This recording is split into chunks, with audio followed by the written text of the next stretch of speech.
27 जुलाई को नवी मुंबई के उरण में 20 साल की यशस्वी सिंधे नाम की लड़की की बेहद ही खराब हालत में डेड बॉडी मिलती है। दाऊद शेख नाम के एक लड़के ने बहुत ही क्रूरता से उसकी हत्या कर दी। पूरी डिटेल सामने आए उससे पहले ही हमारे पॉलिटिशियन और सो कॉल्ड सोशल मीडिया ने इस न्यूज़ को लव जिहाद का नाम दे दिया। तो चलो फिर जानते शॉर्ट में सही बट पूरी न्यूज़ डिटेल में। देखा जाए तो दाऊद और यशस्वी की पहचान 2018-19 में हुई थी। तब यशस्वी 15 साल की थी। बट तभी किन चीज़ों के चलते यशस्वी और उनके घर वालों ने पॉक्सो जो एक्ट था उसके तहत दाऊद पर केस एफआईआर फाइल कर दिया था। तभी से लेकर लगभग 2-3 साल तक दाऊद जो है वो जेल की सज़ा काट कर आ चुका है। 2023 में जेल से छूटने के बाद दाऊद ने फिर से यशस्वी के साथ नज़दीकियाँ बढ़ाना स्टार्ट कर दी। आपस में नंबर वगैरह शेयर्स हुए, उनकी कॉलिंग पर बातें वगैरह भी होती थी। इसी के चलते 25 जुलाई को यशस्वी घर से बाहर निकली तब घर पर ही नहीं आई। 26 जुलाई को उसके घर वालों ने एफआईआर वगैरह लॉन्च कर दी। इसी के चलते पुलिस ने जो है केस की इन्वेस्टिगेशन करना स्टार्ट कर दी। बाद में 27 जुलाई को उसकी डेड बॉडी जो है रेलवे स्टेशन के पास मिलती है। बाद में उसके घर वाले जो पूरा मैटर होता है उसके बारे में बताते हैं और जो पूरी शक की सुई थी वो दाऊद पर आकर टिकती है। इसी के चलते एक सीसीटीवी फुटेज सामने आता है जिसमें यशस्वी आती है, उसके पीछे पीछे दाऊद भी चला आता है। देखा जाए तो इसी के चलते पुलिस जो है दाऊद को मतलब पकड़ने के लिए निकल पड़ती है, लेकिन दाऊद जो है घर से फरार हुआ था। लेकिन अभी अभी की न्यूज़ आई उसे कर्नाटक से किसी गाँव से उसे अरेस्ट कर लिया गया। डेड बॉडी की अगर बात करें तो वो आप न्यूज़ में वगैरह देख लीजिए, मतलब आप कानों से सुन नहीं सकते, इतनी डेंजर डेड बॉडी के हाल वगैरह कर दिए थे। पोस्टमार्टम की रिपोर्ट वगैरह सामने आई तो उस पर कोई भी रेप वगैरह नहीं होता, डायरेक्टली उसका मर्डर वगैरह होता। इसी के चलते वहाँ के सभी के लोगों का और पॉलिटिशियंस का वगैरह कहना है कि दाऊद जो है उसे मतलब उसने भी कबूले वगैरह दे दी कि मैंने ये मर्डर वगैरह किया था। इसी के चलते लोगों को और मुझे भी पर्सनली ऐसा लगता है कि उस जो दाऊद है उसे फांसी की मतलब सज़ा वगैरह होनी चाहिए।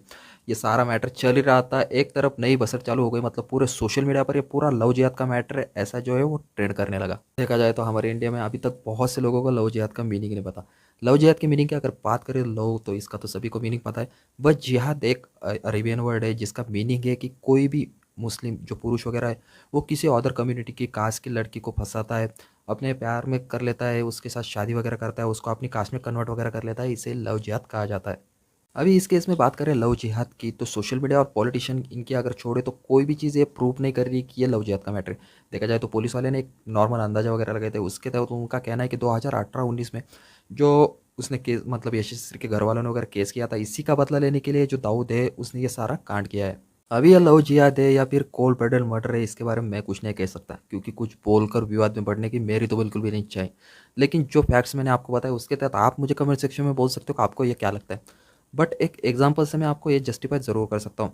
देखा जाए तो मैं संभाजीनगर से बिलोंग करता हूँ। हमारे यहाँ पर अभी अभी एक मर्डर हुआ इंटरकास्ट मैरिज के चलते। अमित नाम के एक बौद्ध कम्युनिटी के जो लड़का है उसकी हत्या कर दी गई। देखा जाए तो उसने सामने के घर में रहने वाली एक हिंदू समाज के लड़के के साथ शादी वगैरह की। देखा जाए तो 1 महीना वो पूना में वगैरह रहे, बाद में संभाजीनगर में फिर से अपने घर पर लौट कर आए। लेकिन देखा जाए तो इसी के चलते एक दिन वो पबजी खेल रहा था तो तभी जो लड़की के पिताजी और भाई है उन दोनों ने मिलकर उस लड़के की हत्या कर दी। अभी इस मैटर में भी आप देखो ना कि हिंदू कम्युनिटी के लोगों ने बौद्ध कम्युनिटी के लड़के की हत्या कर दी इंटरकास्ट मैरिज के चलते। अभी इस चीज़ को आप कैसे जस्टिफाई करोगे? मैं भी हिंदू कम्युनिटी से बिलोंग करता हूँ, मुझे भी लगता है कि अगर मतलब मेरे दोस्त ने मुझे कोई चीज़ भेजी, मैंने उसके पीछे का क्या रियलिटी क्या ये चीज़ देखनी चाहिए, बाद में उस चीज़ को शेयर करना चाहिए। लोगों ने धड़ाधड़ लव जिहाद इसके चलते इस स्टोरी को मतलब शेयर कर दिया। बट अभी तक ये मैटर पूरा सामने नहीं आया कि लव जिहाद का मैटर है या फिर कोल्ड ब्लडेड मर्डर का। इस केस में मुझे लगता है कि यशस्वी को जल्द से जल्द जस्टिस मिलना चाहिए और जो दाऊद है उसको एक तो फांसी की सज़ा होनी चाहिए, नहीं तो डायरेक्टली लोगों के सामने छोड़ दो, लोग वैसे उसे मार डालेंगे। बट देखा जाए तो कुछ पॉलिटिशियन वगैरह, कुछ जो चूते इन्फ्लुएंसर्स वगैरह होती है, इनको पता है हमारे फैन फॉलोइंग ज़्यादा है, कुछ भी ट्रेंड पर लगा तो डायरेक्टली ट्रेंड पर चल जाता है। इसी के चलते ये लव जिहाद का जो पूरा मैटर वो पता भी नहीं है कि नहीं, उन्होंने डायरेक्टली ट्रेंड पर चल दिया और लोगों ने भी धड़ाधड़ स्टोरी पर लगाना स्टार्ट कर दिया।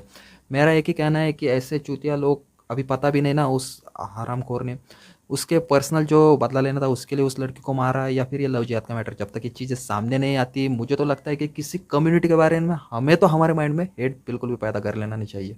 अब ये सारे फैक्ट्स वगैरह मैंने बोले, आपको न्यूज़ वगैरह बताई क्या थी क्या नहीं, उसके रिलेटेड एक एग्जांपल भी बोला। अभी आपका क्या परसेप्शन है, आपको क्या लगता है मुझे कमेंट बॉक्स में बोलिए। अब यहाँ तक आ ही गए और नए हो चैनल पर तो प्लीज़ सब्सक्राइब कीजिए, क्योंकि आपका एक सब्सक्राइब जो है हमारे लिए बहुत ही मोटिवेटिंग होता है। और थैंक्स फॉर वॉचिंग। जय हिंद, जय भारत।